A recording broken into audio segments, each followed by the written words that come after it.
সালমান ফার্সি গো, এ মুসলমান, খেজুর গাছের সালমান ফার্সিকে না ছাড়া কেউ কিন্তু ওটাই করবেন না।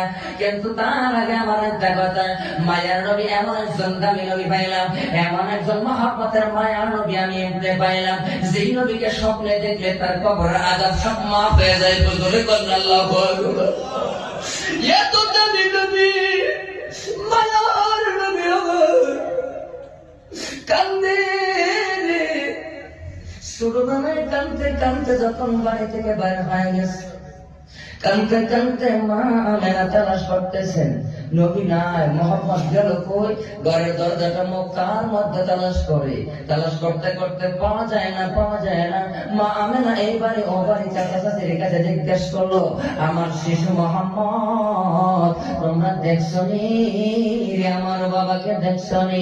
সবাই বলতেছে না, তোমার জন্য মোহাম্মদকে দেখি নাই, কিন্তু মায়ার নবী ওই ময়দানের মধ্যে খেলা করতেছেন। নবী আমার খেলা করতে করতে সূর্যটা অস্ত চলে যায়। মায়ার নবী আমার বাড়ির দিকে রওনা হয় না, রাস্তার মধ্যে দাঁড়াইয়া দাঁড়াইয়া কান্না করতেছেন। মা আমেনা বিশ্ব নবী মায়ার নবীকে দেখে আগায় গেলেন। যাওয়ার পরে দুইটা হাত এইভাবে বাড়াই দিয়ে বলছে, বাবা মোহাম্মদ, এরে বাবা,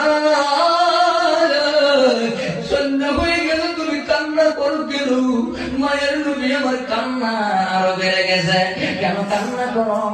শিশু নবী মোহাম্মদ বলতেছেন, মা ও, আমি দুপুর থেকে দেখলাম আমার খেলার সাথী গুলো, তার বাবা গুলো আসে, আসার পরে বলে কারো হাতে খেলনা তুলে দেয়, ফুল করে দেয়, মদত করে দেয়, কিন্তু নবী নবী গো, মায়ের নবীজি, আমি মোহাম্মদকে কেউ ফুল দেয় না, খেলনা দেয় না, খেলনা দেয় না।